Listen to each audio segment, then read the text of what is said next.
ऑगस्टच्या माझ्या भाषणामध्ये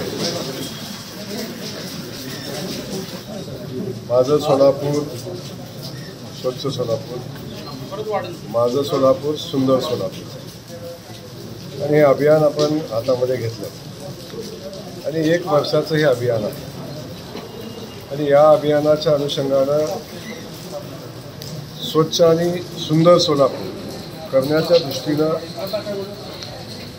नेमकं काय आपल्याला करता येईल आणि काय करायला लागेल, सध्याची परिस्थिती काय आहे त्याच्यामध्ये आणि काय करायला लागेल आणि प्रत्यक्ष जमिनीवर या सगळ्या गोष्टीची अंमलबजावणी करताना नेमकं काय करायला लागेल, या सगळ्या गोष्टीचा आढावा घेण्यासंदर्भातली आजची ही बैठक या ठिकाणी आयोजित केलेली होती आणि त्या बैठकीच्या अनुषंगानं खूप चर्चा आमची झाली.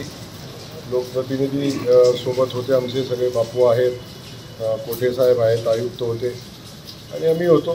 त्यामुळे प्रत्येकाने स्वतःचं मत या ठिकाणी मांडलं. काही सजेशन आहेत, काही आणखीन काही गोष्टी करण्याची आवश्यकता आहे.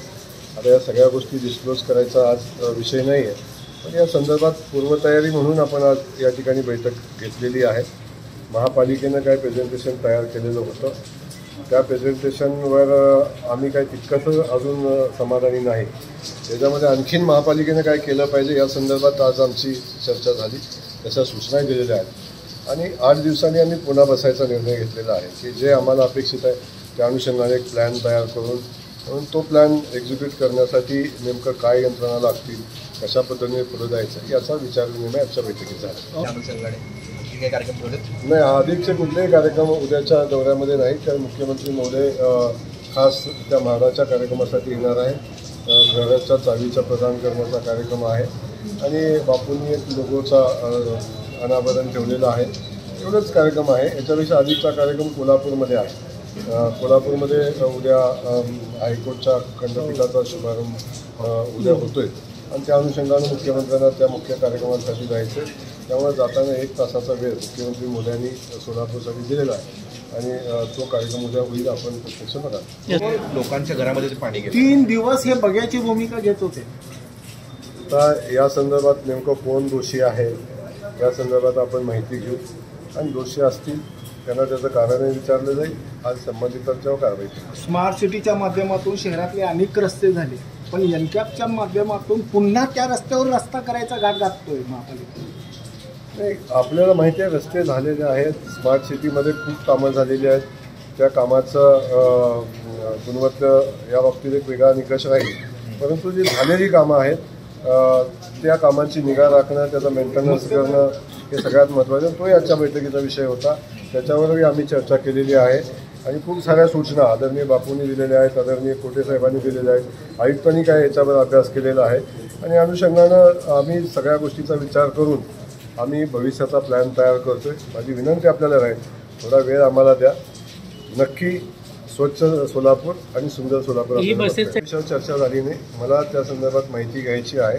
नेमकं बसची ज्या पाठीमागची वेळी ज्या सगळ्या गोष्टी झाल्या बसच्या बाबतीत, मग ते काय आपल्याला चाललं नाही आणि त्याचे कारणं काय आहेत हे न बघता नव्यानं काय बसेस आणणं आणि चालवण्याचा प्रयत्न करणं योग्य नाही.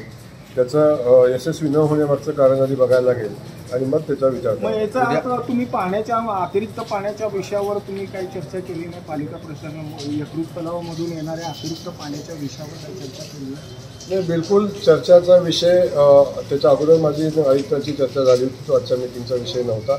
आजच्या मीटिंगचा जो विषय होता त्यावर चर्चा झाली, परंतु आपण जो म्हणता अतिरिक्त पाण्याचा विषय आहे त्याच्यावर मी आयुक्तांच्याकडून माहिती घेतलेली आहे आणि योग्य ती उपाययोजना त्याच्यावर आपण उभी करू. उद्याचा मुख्यमंत्र्यांचा दौरा काय हे क्लिअर सांगितलं की ज्या गोष्टी कमी आहेत त्या गोष्टीची चर्चा झाली, ज्या गोष्टी उपलब्ध करायला लागतील त्याची चर्चा झाली, उपलब्ध गोष्टीचं युटिलायझेशन व्यवस्थित झालं पाहिजे याच्या बाबतीत चर्चा झाली आणि आणखीन नव्यानं काय व्यवस्था उभ्या करायला लागतील याची चर्चा झाली.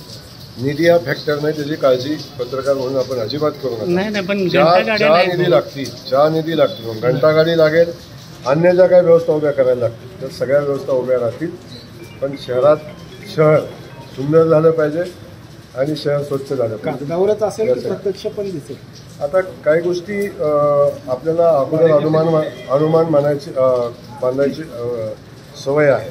आपण कदाचित विठुरायाच्या वारीत गेला असता तर आपल्याला परिणाम दिसले असते आणि तेच परिणाम तुम्हाला किंबहुना त्याच्यापेक्षा चांगले परिणाम, कारण तिकडे वेळ खूप कमी होता, आम्हाला यंत्रणा खूप कमी होत्या आणि मार्ग आळंदीपासून पंढरपूरपर्यंत होता. आता हा लिमिटेड एरिया आहे आणि यामध्ये तिथे येणाऱ्या लोकांची संख्या आणि इथल्या लोकांच्या संख्येचा विचार केला तर हा खूप लिमिटेड विषय आहे. त्यामुळे आपण याचे सगळे परिणाम येण्यासाठी किमान 3 ते 4 महिन्याची वाट आपल्याला बघायला लागेल आणि तेव्हा तुम्ही अनुमान मानता की हे कागदावर आहे